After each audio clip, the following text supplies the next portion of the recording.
한국인 27세 여성 경찰이 깊은 산속에서 자연인처럼 살아가는 65세 남성과 만나면서 펼쳐지는 이야기입니다.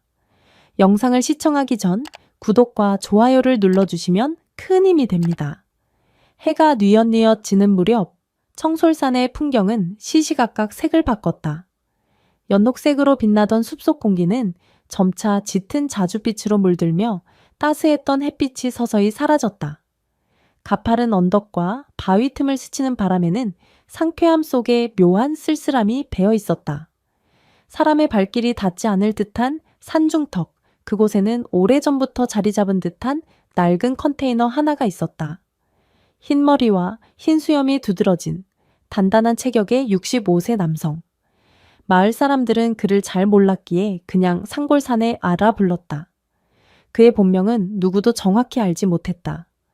그는 꼭 필요할 때만 드물게 산 아래 소담 마을로 내려와 쌀이나 최소한의 생필품을 구입하고는 말없이 빠르게 산으로 돌아갔다. 낯선 일을 환영하지도, 그렇다고 노골적으로 거부하지도 않았다. 다만 무심에 가까운 태도를 보였다. 하지만 깊게 패인 이마와 날렵한 광대뼈, 살짝 내리깐 눈빛과 낮게 깔리는 목소리에는 사람을 끌어당기는 묘한 온기가 스며 있었다. 소담 마을 어르신들은 이 상골 사내에 대해 조심스레 소문을 나눴다. 옛날에 군인이었대. 전쟁을 겪고 세상의 환멸을 느껴 산으로 들어갔다지.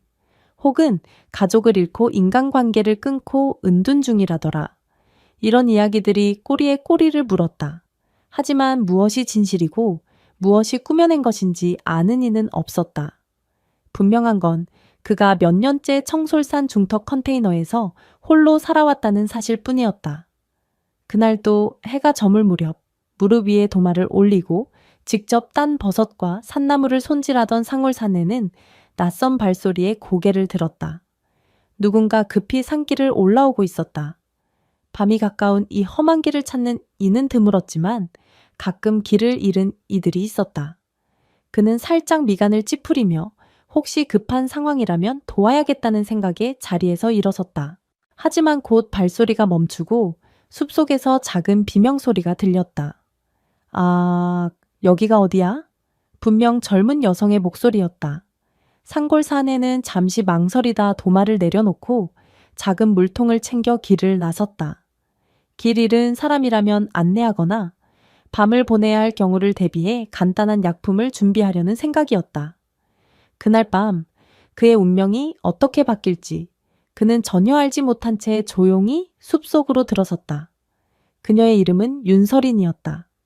27세, 1998년생, 경찰학교를 졸업한 지 몇 년, 현장에서 경험을 쌓으며 용감하고 공정한 태도로 주목받는 신입 경찰이었다.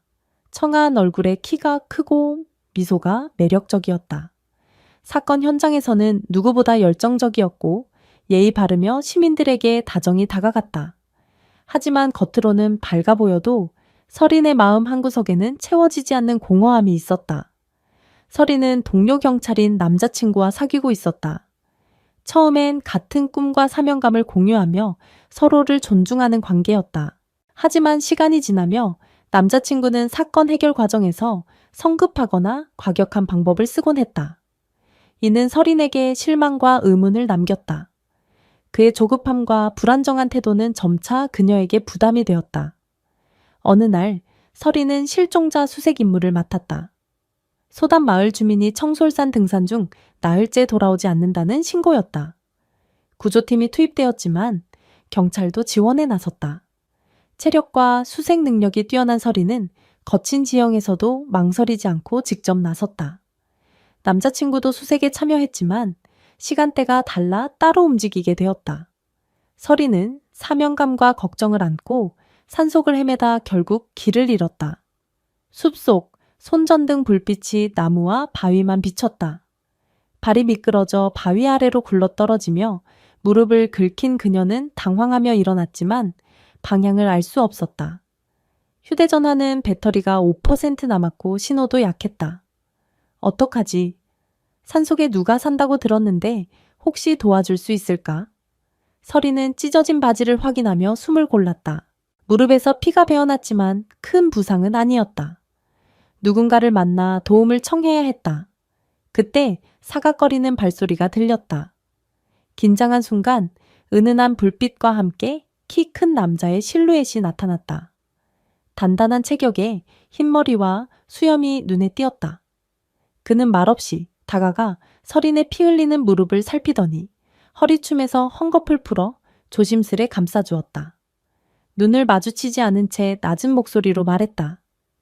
이 근처는 밤이 되면 길이 안 보여요. 더 움직이면 위험합니다. 날 밝을 때까지 제 집에서 쉬세요.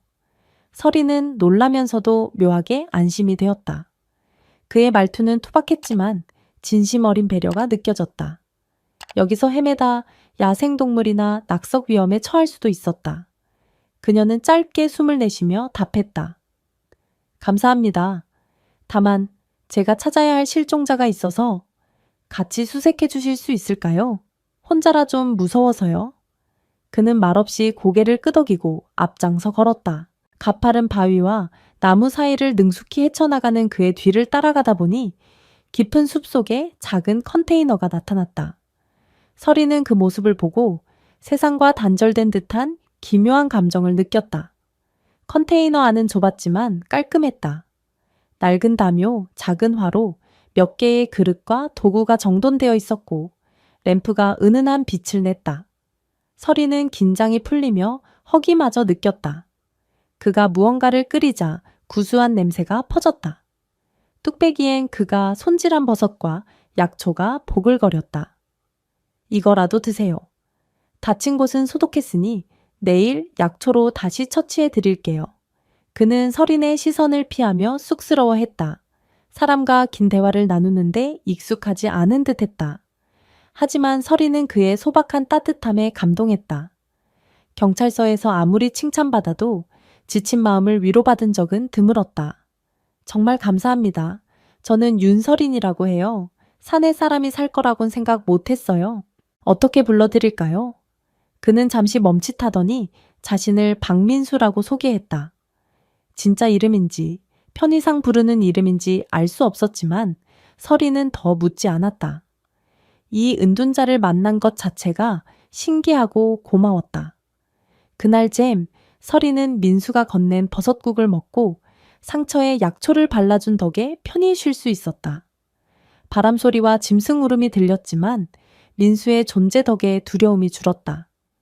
낯선 남자와 단둘이었지만 불안보다 안도감이 더 컸다. 민수는 서린이 편히 쉬도록 말을 아끼고 불빛을 낮췄으며 모닥불을 관리하며 바람을 막아주었다. 서린이 잠든 사이 민수는 모닥불 곁에 앉아 창밖을 바라보았다. 소단마을과 멀리 도시의 불빛을 보면 지난 세월이 스쳐갔다. 낯선 이와 이렇게 밤을 보낼 줄 몰랐지만 이 상황은 그의 가슴에 새로운 박동을 일으켰다. 오랜 은둔 속 잊었던 감정들이 깨어나는 듯 했다. 다음 날 아침 햇살이 컨테이너를 붉게 비췄다. 서린은 깨어나며 어제 일이 꿈인지 착각했다. 하지만 무릎의 통증과 낯선 공간이 현실임을 알렸다. 민수는 이미 밖에 나갔다가 돌아와 따뜻한 물과 간단한 아침을 내놓았다. 밤새 잘 주무셨나요? 무릎은 좀 어떠신지. 투박한 인사였지만 서린은 그 정겨움에 미소 지었다. 민수는 서린의 상처에 새로 딴 약초를 발라주었다. 서린은 급히 말을 꺼냈다. 제가 실종자를 찾고 있었어요. 연락이 끊긴 분이 있는데 이 근처에서 못 보셨나요? 빨리 찾아야 해요. 경찰로서 제 임무예요. 민수는 고개를 저었다. 이 사는 험에서 이쪽으로 오는 사람은 드물어요. 며칠간 특별히 본인은 없습니다. 다른 길로 갔거나 더 깊은 곳에 있을지도요. 서린은 난감해하며 휴대전화를 확인했다. 신호가 간헐적으로 잡혔다. 짧게 신호가 뜬 순간 그녀는 경찰서에 연락했다. 구조팀과 동료들이 수색을 확대 중이라는 소식을 들었다. 서린은 민수의 존재를 암시하며 위치를 설명했지만 정확히 전달되지 않았다. 결국 그녀는 직접 수색을 이어가겠다고 말하고 전화를 끊었다. 민수는 서린의 결심을 지켜보며 작은 칼과 지팡이를 챙기고 그녀를 이끌었다. 함께 찾아봅시다. 이 지형은 제가 잘 알아요. 짧은 말이지만 서린에게 든든하게 들렸다. 두 사람은 아침 이슬이 맺힌 숲을 헤쳐나갔다. 민수의 실루엣은 햇빛 속에서 더 커 보였다. 서린은 이 사람은 누구일까? 라는 궁금증을 떨치지 못했다. 하지만 지금은 실종자 수색이 우선이었다. 수색은 쉽지 않았다. 계곡을 건너고 가파른 비탈을 오르내리며 서린의 체력은 빠르게 소진되었다. 무릎 통증도 무시할 수 없었다. 민수는 적절히 휴식을 권하고 안전한 길을 안내했다. 두어 번 흔적을 찾은 듯 했지만 사람의 발자국인지 확신할 수 없었다. 오후 서린은 천이 떨어지는 걸 느꼈다. 땀을 흘리다 바람을 맞으니 추위가 밀려왔다. 민수는 낡은 겉옷을 벗어 건넸다. 이제 내려가는 게 좋겠습니다. 더 들어가면 길을 잃기 쉬워요. 하지만 실종자를 못 찾았는데 서린은 책임감과 실종자를 떠올리며 발길을 떼기 어려웠다. 민수는 그녀의 마음을 이해하듯 말했다. 오늘은 컨테이너로 돌아가 쉬세요. 밤엔 위험해서 더 가지 않습니다. 내일 다른 길로 찾아보죠. 동료들과 연락해보는 건 어떨까요? 서린은 그의 배려와 단호함을 느꼈다. 체력의 한계를 스스로도 알았다. 더 나아가다 위험해질 수도 있다는 생각에 고개를 끄덕였다. 알겠습니다. 도와주셔서 감사해요. 덕분에 안전할 수 있었어요. 컨테이너로 돌아오는 길, 갑자기 비가 쏟아졌다. 여름 장마처럼 세찬 비가 산을 덮쳤다. 두 사람은 빗줄기를 맞으며 달렸다. 미끄러운 바위와 풀숲을 지나 컨테이너에 도착했을 때 옷은 흠뻑 젖어 있었다. 서린은 숨을 몰아쉬며 옷을 짰다. 민수는 난로에 불을 피우고 여벌 옷을 가져다 주었다. 낡았지만 마른 옷이 있다는 게 다행이었다. 난로 앞에서 옷을 갈아입은 서린은 극도의 피로를 느꼈다. 비소리가 지붕을 두드렸다. 실종자를 찾지 못하고 산속에 갇힌 무력감에 눈물이 날 듯했다. 그때 민수가 갓 우려낸 차를 건넸다. 몸을 따뜻하게 하세요. 너무 자책하지 마세요. 할 수 있는 건 하셨잖아요. 짧은 말이지만 진심이 담겨 서린의 마음을 울렸다. 민수는 더 말하지 않고 서린이 진정하도록 불꽃을 지키며 기다려 주었다. 그의 곁에서 천이 전해지는 듯 했다. 서린은 작은 컨테이너 안에서 묘한 안도감과 따뜻함을 느꼈다. 비가 그치고 어둠이 깊어졌다. 서린은 문을 열고 밖으로 나갔다. 달빛이 숲 사이로 비치고 촉촉한 공기 속에서 그녀는 눈을 감고 숨을 들이마셨다. 가슴 한쪽이 간질거렸다. 민수가 따라 나와 바람 냄새를 맡았다. 둘 사이엔 묘한 전류가 흘렀다. 서린은 감성적이 된 자신에 당황하면서도 설렘을 부정할 수 없었다. 그 순간 휴대전화가 진동했다. 배터리가 거의 없었지만 남자친구의 메시지가 왔다.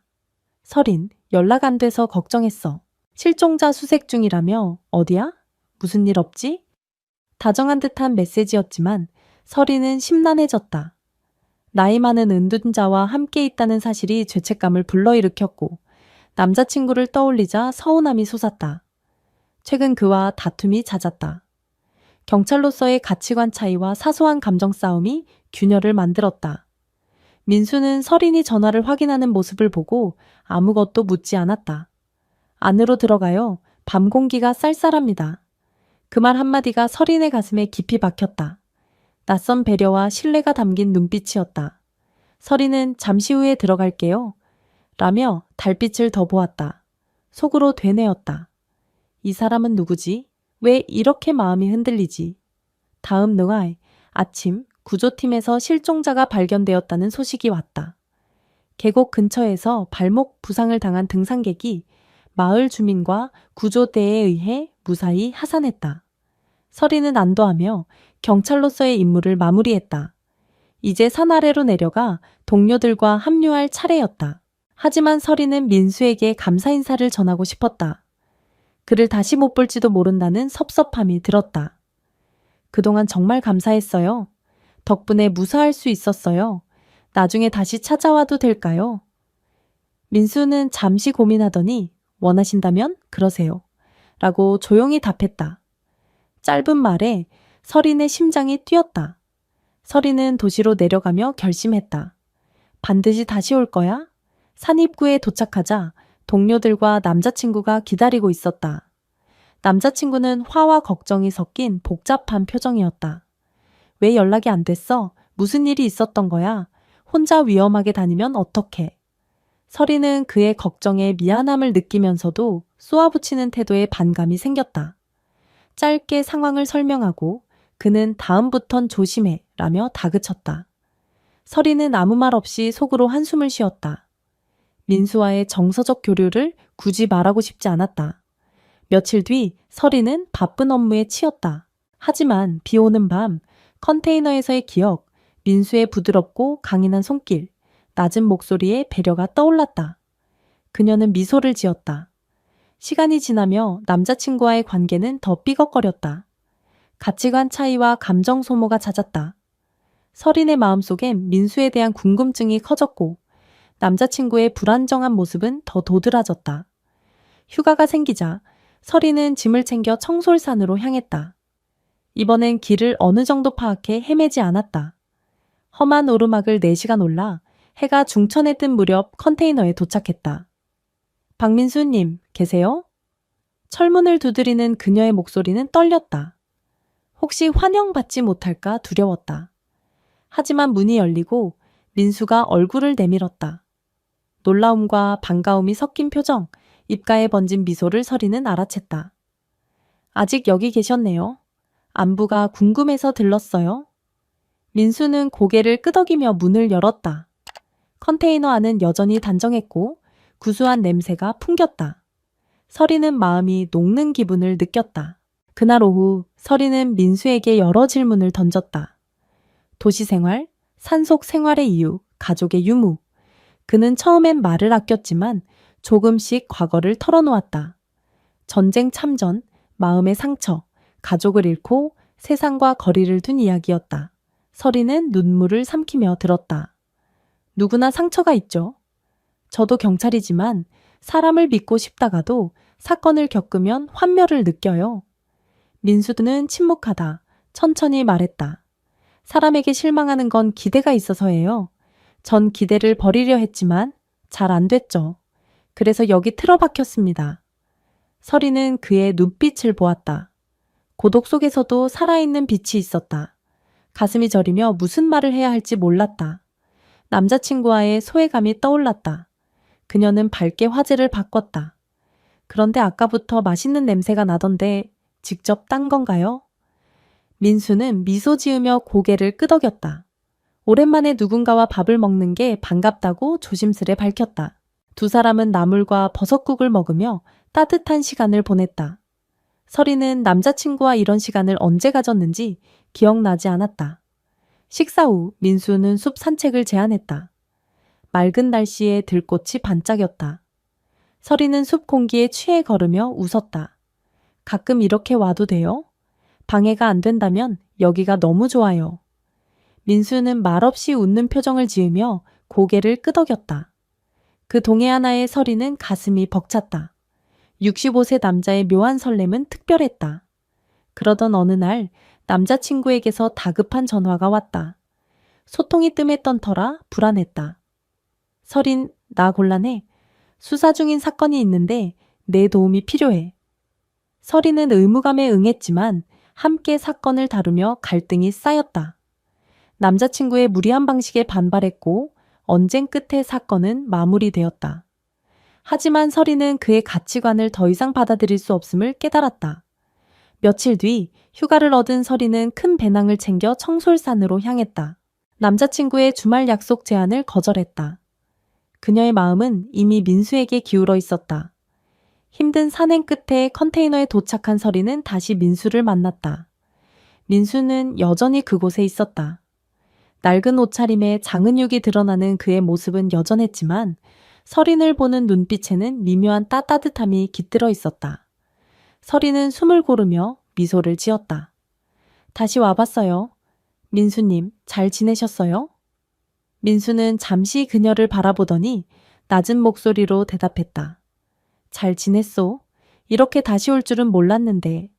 그의 말투는 여전히 투박했지만 서리는 그 안에서 반가움이 스며 있는 것을 느꼈다. 컨테이너 안으로 들어가자 익숙한 구수한 냄새가 그녀를 맞이했다.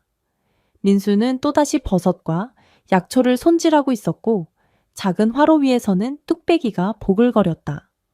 서리는 그 소박한 공간에서 마음이 편안해지는 것을 느꼈다. 두 사람은 자연스럽게 이야기를 나누기 시작했다. 이번에는 민수가 조금 더 마음을 열었다. 그는 청솔산에서 보낸 세월, 고독 속에서도 찾은 작은 평화, 그리고 서린이 처음 이곳에 왔던 날의 기억을 조심스레 꺼냈다. 그날 밤, 당신이 길을 잃고 여기 왔을 때 난 그냥 도와줘야겠다고 생각했소. 근데 이상하게 그 뒤로 자꾸 그때 일이 떠오르더군. 민수의 말에 서리는 가슴이 뛰었다. 그녀 역시 그날 밤의 기억이 마음 깊이 박혀 있었다. 서리는 조심스럽게 자신의 이야기를 꺼냈다. 경찰로서의 삶, 사람들을 돕고 싶다는 사명감, 하지만 때로는 그 무게에 짓눌리는 순간들, 그리고 남자친구와의 관계가 점점 어긋나고 있음을 솔직히 털어놓았다. 그 사람과는 더 이상 같은 길을 갈 수 없을 것 같아요. 제가 원하는 게 뭔지 이제야 조금 알 것 같아요. 민수는 말없이 그녀의 말을 들었다. 그의 침묵은 비난이나 판단이 아니라 깊은 이해와 공감으로 가득 차 있었다. 서리는 그런 민수의 모습에서 도시에서는 결코 느낄 수 없었던 위로를 받았다. 그날 오후 두 사람은 함께 산책을 나갔다. 청솔산의 숲길은 여전히 고요했고 햇살 사이로 반짝이는 들꽃들이 두 사람을 반겼다. 서리는 민수와 나란히 걷는 동안 자신의 마음이 점점 더 그에게로 향하고 있음을 깨달았다. 민수는 여전히 말수가 적었지만 가끔씩 던지는 짧은 말과 눈빛에는 진심이 담겨 있었다. 이 산에서 살면서 많은 걸 잊으려 했소. 근데 당신이 오고 나서 잊었던 것들이 다시 살아나는 기분이요. 민수의 갑작스러운 고백에 서리는 걸음을 멈췄다. 그녀는 그의 눈을 바라보며 조용히 말했다. 저도 민수님을 만나고 나서 처음으로 제 마음이 어디로 가고 싶은지 알게 됐어요. 그 순간 두 사람 사이에는 말로 설명할 수 없는 깊은 연결감이 흘렀다. 서리는 민수의 손을 살짝 스쳤다. 그 손은 거칠었지만 따뜻했다. 민수는 잠시 당황한 듯했지만 이내 부드러운 미소를 지었다. 며칠 뒤 서리는 도시로 돌아가야 했다. 경찰로서의 임무가 그녀를 기다리고 있었다. 하지만 이번에는 떠나는 발걸음이 무겁지 않았다. 그녀는 민수에게 약속했다. 곧 다시 올게요. 이번엔 더 오래 머물고 싶어요. 민수는 고개를 끄덕이며 말했다. 언제든 와요. 이 문은 항상 열려 있을 거요. 서리는 청솔산을 내려오며 가슴이 벅차올랐다. 민수와의 만남은 단순한 우연이 아니었다. 그것은 그녀의 삶을 바꾼 운명이었다. 도시로 돌아온 서리는 남자친구와의 관계를 정리했다. 더 이상 그의 성급함과 불안정한 태도를 견딜 수 없었다. 그녀는 자신의 마음이 원하는 방향을 분명히 알았다. 그리고 몇 주 뒤 서리는 다시 청솔산으로 향했다. 이번에는 짐을 더 많이 챙겼다. 그녀는 민수와 함께 더 많은 시간을 보내고 싶었다. 컨테이너에 도착했을 때 민수는 문 앞에서 그녀를 기다리고 있었다. 그의 얼굴에는 드물게 환한 미소가 떠올라 있었다. 왔소? 민수의 짧은 인사에 서리는 웃으며 대답했다. 네, 왔어요. 이제 자주 올게요. 두 사람은 컨테이너 안으로 들어갔다. 화로 위에서는 또다시 구수한 버섯국이 끓고 있었다. 서리는 그 순간 자신이 진정으로 원하던 평화를 찾았음을 느꼈다. 민수와 함께하는 이 소박한 순간들이 그녀의 삶에 새로운 의미를 불어넣었다. 청솔산의 바람이 부드럽게 불어왔다. 컨테이너 밖에서는 달빛이 숲을 은은히 비췄다. 서린과 민수는 서로의 곁에서 조용히 미소 지었다. 그들의 이야기는 이제 막 시작되고 있었다. 여러분, 윤서린과 박민수의 이야기에 대해 어떻게 생각하시나요? 두 사람의 만남과 감정이 여러분에게 어떤 메시지를 남겼는지 댓글로 공유해 주세요. 이 영상을 만들어주신 여러분의 응원 덕분입니다. 구독, 좋아요, 공유로 저희 채널에 힘을 실어주시면 정말 감사하겠습니다. 늘 함께 해주셔서 진심으로 고맙습니다. 한국인 해외 특파원 여기자 2명이 아프리카 원주민 남성 21명과 20대의 결혼과 임신을 경험하며 펼쳐지는 놀라운 이야기를 들려드립니다. 영상을 시청하기 전에 구독과 좋아요를 눌러주시면 저희에게 큰 힘이 됩니다. 최은비 30세와 한지은 27세, 두 한국인 여기자는 어릴 적부터 해외로 나가 독특한 이야기를 발굴하겠다는 꿈을 품어왔다. 어느 날 신문사 본사에서 두 사람에게 남부 잠비아의 잠베지강 지역으로 특파원 파견 명령이 내려졌다. 이 지역은 다양한 부족이 공존하며 일부 결혼 풍습이 매우 특별하다는 소문이 있었다. 정식 명령을 받은 날 은비는 지은에게 말했다. 잠베지강이라니 이제 평범한 일상은 멀어질지도 몰라. 지은은 설렘과 긴장을 동시에 느꼈다. 그래도 우리가 꿈꿔왔던 거야. 세상 어디서도 볼 수 없는 문화를 직접 취재할 기회잖아. 두 사람은 기자이자 모험심 넘치는 청춘으로서 가슴 뛰는 마음으로 아프리카로 향했다. 루사카에서 소형 비행기를 타고 이어 험한 비포장 도로를 차량으로 달려 남부 깊은 지역에 도착했다. 잠베지강 주변의 여러 부족 마을을 방문하며 주민들과 인사하고 생활상을 관찰하며 취재를 준비했다. 첫인상은 뜨거운 태양 아래 흙먼지와 색색의 전통 의상을 입은 현지인들이었다. 척박하면서도 강렬한 자연 풍광에 은비와 지은은 여긴 정말 다른 세상이야 라며 감탄해했다. 두 사람은 처음부터 이 지역의 특이한 결혼 풍습을 취재하려 했지만 어디서 시작해야 할지 막막했다. 취재 중 그들은 루안디족 가상의 부족 이름을 알게 되었다. 루안디족은 잠베지강 상류에 오랜 세월 정착한 소수부족으로 결혼 제도가 독특하다는 소문이 있었다. 하지만 구체적인 풍습은 외부에 거의 알려지지 않았다. 루안디족 마을은 밀림 깊숙이 있어 외부인에게 쉽게 문을 열지 않을 거야 라고 통역사가 걱정했지만 은비와 지은은 오히려 호기심이 솟았다. 기자가 되면서부터 누구도 다루지 않은 이야기를 전하고 싶었잖아. 결국 통역사를 섭외하고 간단한 장비와 최소한의 생필품을 챙겨 루안디족 마을로 향했다. 가는 길은 험난했다. 울퉁불퉁한 비포장 도로를 몇 시간 달린 후 차량이 갈 수 없는 구간부터는 걸어야 했다. 마을 근처엔 가시덤불과 잡목이 우거져 길이 제대로 없었고 땀을 흘리며 전진했다. 마침내 도착한 마을은 아담했다. 초가집과 진을 가옥이 모여 있었고 주변엔 옥수수와 수수를 재배하는 작은 밭이 있었다. 아이들과 여성들이 우물에서 물을 길거나 빨래를 하는 모습이 정겨웠다. 하지만 외부인을 바라보는 시선엔 경계심이 묻어났다. 여기까지 온 외부인은 거의 없었을 거야 라고 통역사가 중얼거리자 은비는 밝은 미소로 다가가 말했다. 우린 한국에서 온 기자예요. 이곳 문화를 취재하고 싶어요. 잠시 머물며 이야기 나눌 수 있을까요? 주민들은 수군거리더니 한 노인이 나타나 무언가를 물었다. 통역사가 대화를 나눈 뒤 노인은 마을 중앙으로 안내했다. 그곳엔 더 크고 단단한 집이 있었고 안에서 마을 장로처럼 보이는 노인이 기다리고 있었다. 장로인 마카 씨는 두 사람에게 호기심을 보이며 우리 풍습은 함부로 말할 수 없다고 했다. 은비와 지은은 잠베지강의 다양한 문화와 결혼 제도를 취재하는 기자임을 설명했고 장로는 고민 끝에 어렵게 허락했다. 좋다. 하지만 너희는 우리 마을에 머물며 풍습을 직접 경험해야 한다. 구경만 하고 떠나는 건 안 돼. 두 사람은 뜨끔했지만 여기까지 온 이상 물러설 수 없었다.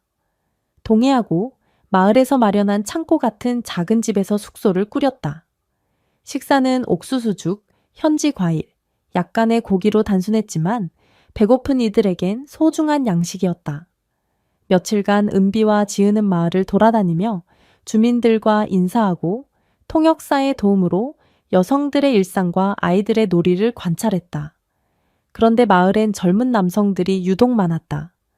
혈기왕성한 청년들이 어슬렁거리며 두 사람을 보고 웃으며 인사했다.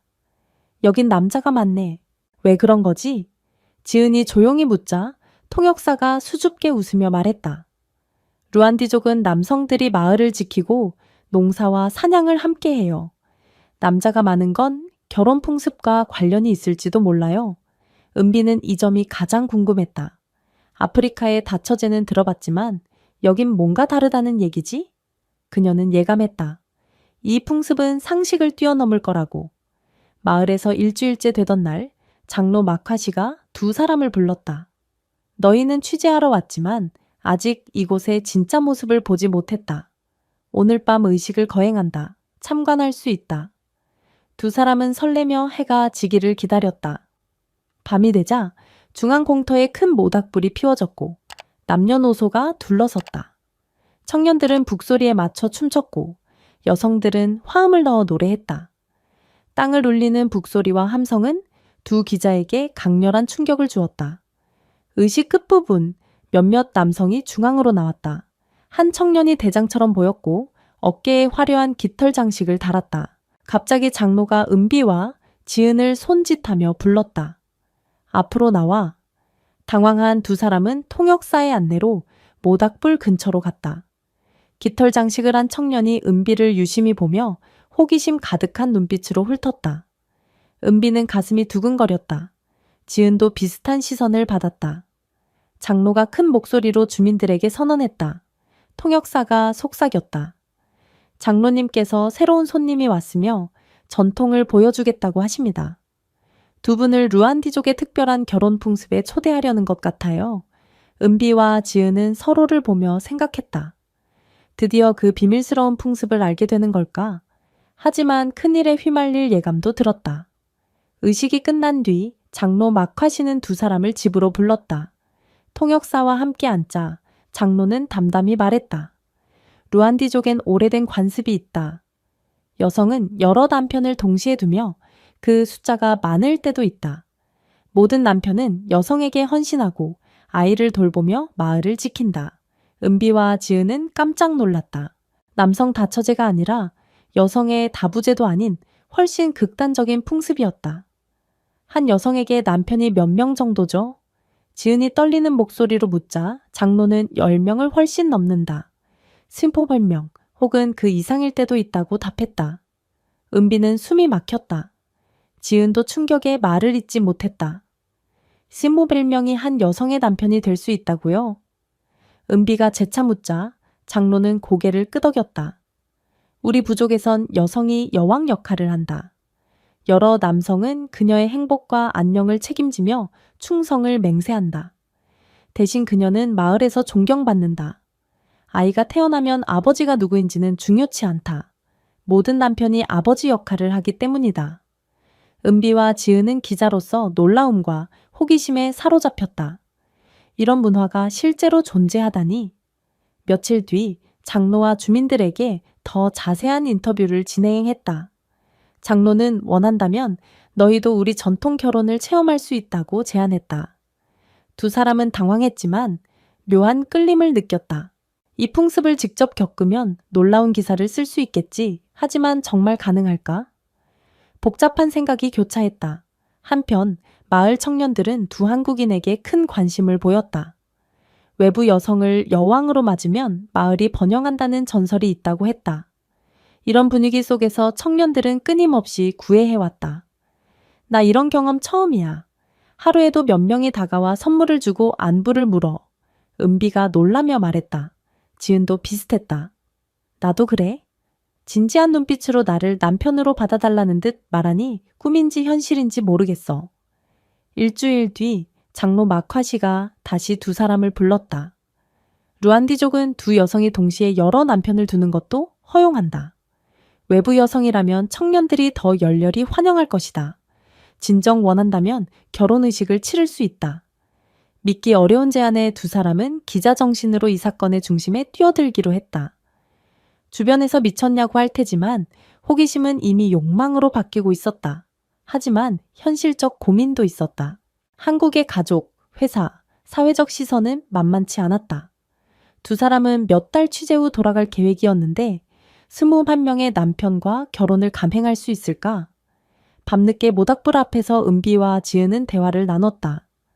이 풍습에 들어가면 엄청난 파장을 일으킬 거야. 하지만 이런 기회를 놓치면 평생 후회할지도 몰라. 지은도 동의했다. 맞아. 솔직히 청년들의 순수함과 열정에 마음이 흔들려. 우리를 여왕처럼 모신다는 게 상상도 못했던 일이잖아. 결국 두 사람은 장로의 제안을 받아들였다. 단, 조건을 달았다. 결혼, 생활이 맞지 않아 떠나고 싶다면 강제로 붙잡지 말아주세요. 장로는 흔쾌히 수락했다. 루안디족은 자유를 해친다. 사랑으로 맺어지고 유지되는 것이 우리 결혼이다. 결혼식 날짜가 잡혔다. 두 기자는 마을 여성들에게 전통 의상을 빌렸다. 화려한 색상의 천으로 만든 치마와 상의, 짐승 가죽으로 엮은 샌들을 신었다. 목엔 다채로운 구슬 목걸이를 여러 겹 걸고 팔과 종아리엔 금속 장식을 달았다. 이거 정말 예쁘다. 지은이 거울을 보며 감탄했다. 하지만 내가 이런 결혼식을 치르다니 라는 복잡한 감정도 들었다. 은비도 비슷했다. 햇빛에 그을린 피부와 전통 장식이 어우러져 전혀 새로운 모습이 완성되었다. 마을 여성들은 여왕님이 되신 걸 축하해요 라며 기뻐했다.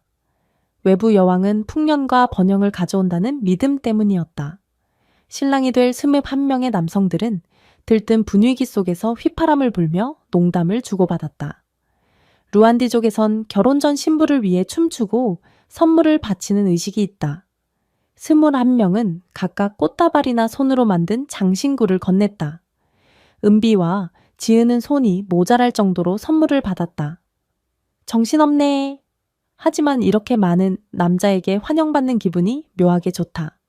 지은이 웃으며 속삭이자 은비도 고개를 끄덕였다. 결혼식은 마을 중앙 마당에서 열렸다. 대낮부터 주민들이 모여 음악을 연주하고 춤췄다.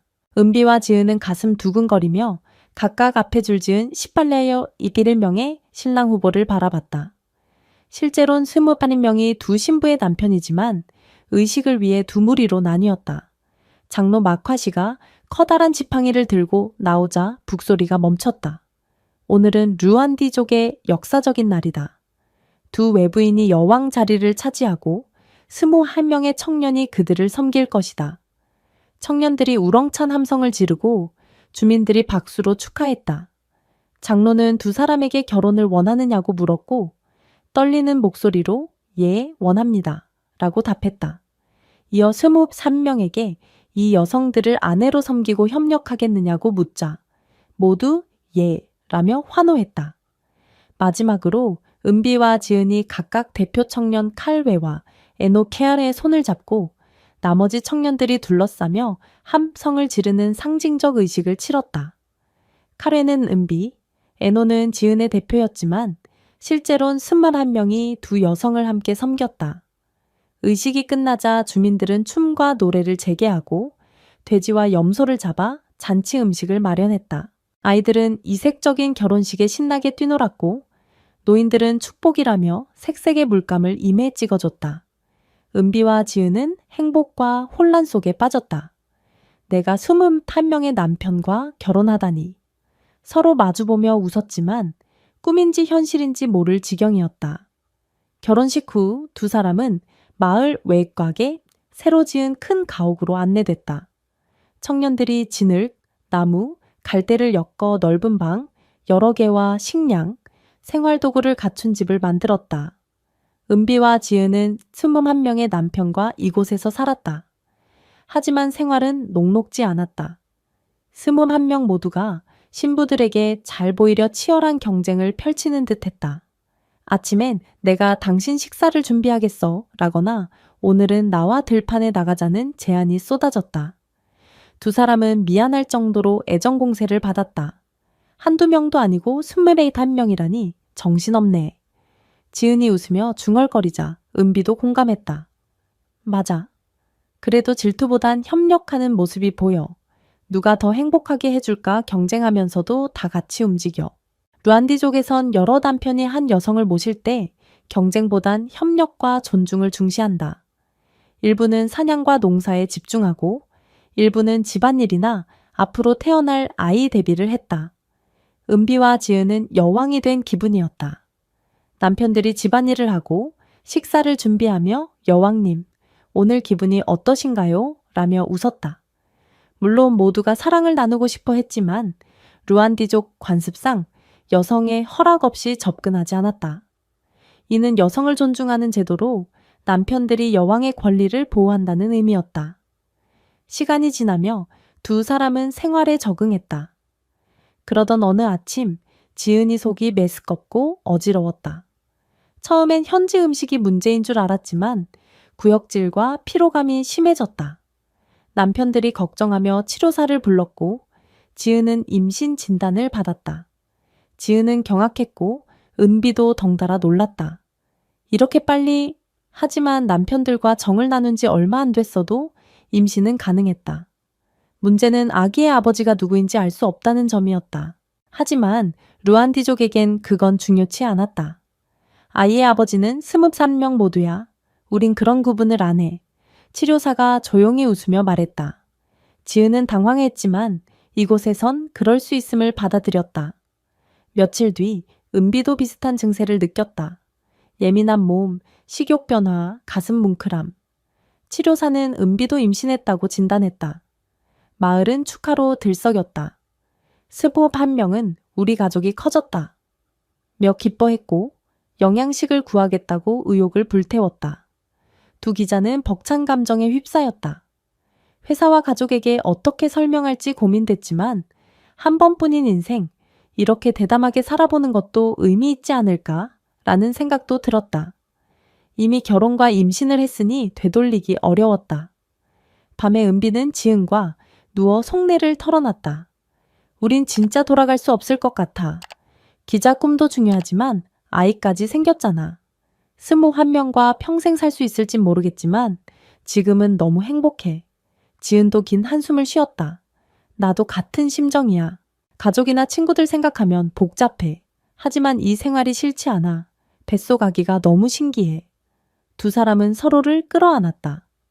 멀리서 들리는 북소리와 반딧불 소리가 평온함을 더했고 21명은 옆방이나 집 주변에서 보초를 서며 아내들을 지켰다.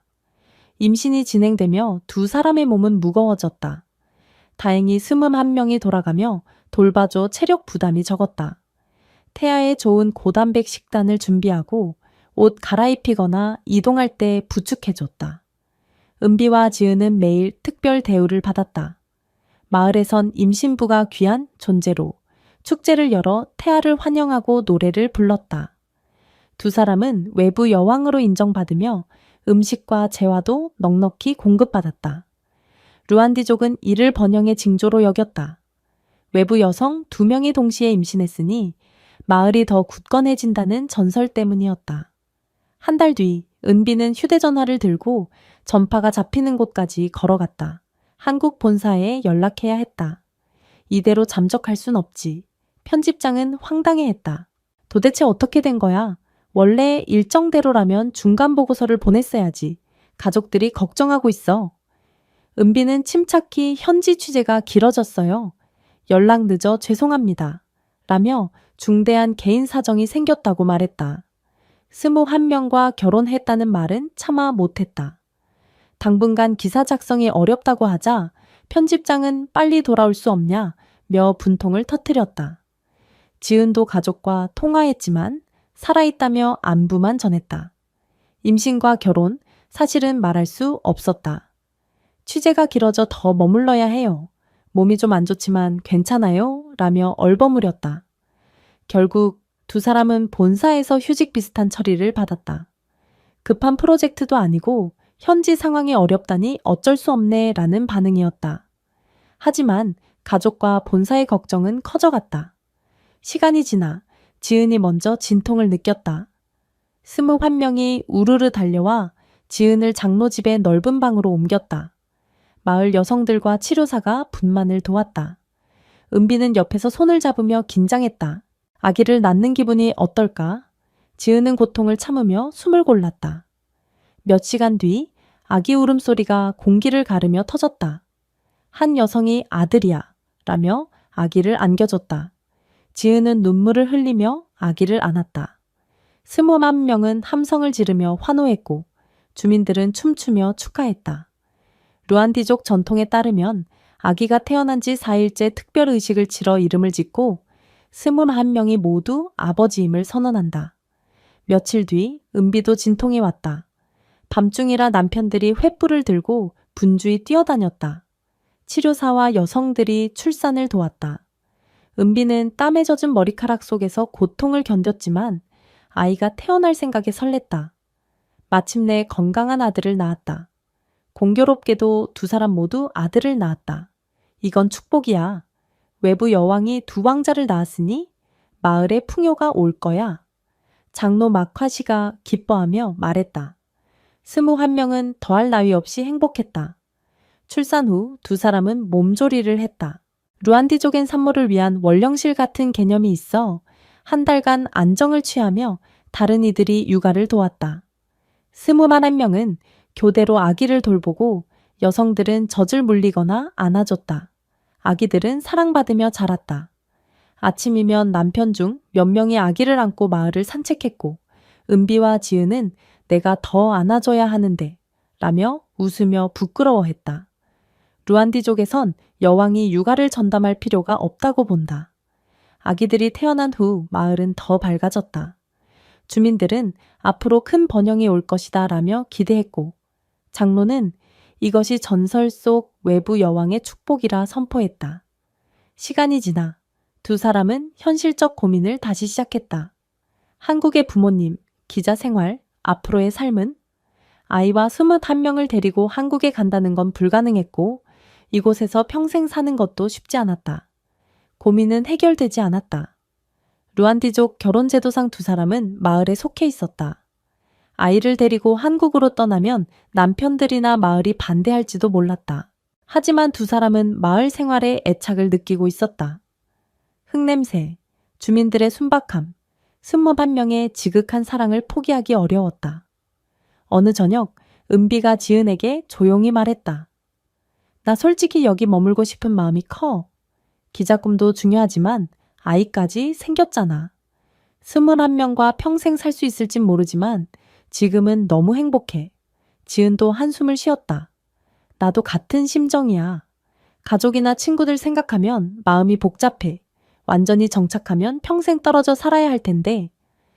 두 사람은 고민 끝에 한국에 잠시 다녀오기로 했다. 장로와 남편들에게 아이와 함께 한국 부모님을 만나고 결혼과 아이에 대해 말씀드린 뒤 돌아오겠다고 설명했다. 반응은 차분했다. 여왕님의 결정을 존중한다. 하지만 너무 오래 걸리진 않았으면 좋겠다. 대표 청년 카레가 말했다. 결국 은비, 지은, 두 아기는 루안디족을 떠나 한국으로 향했다.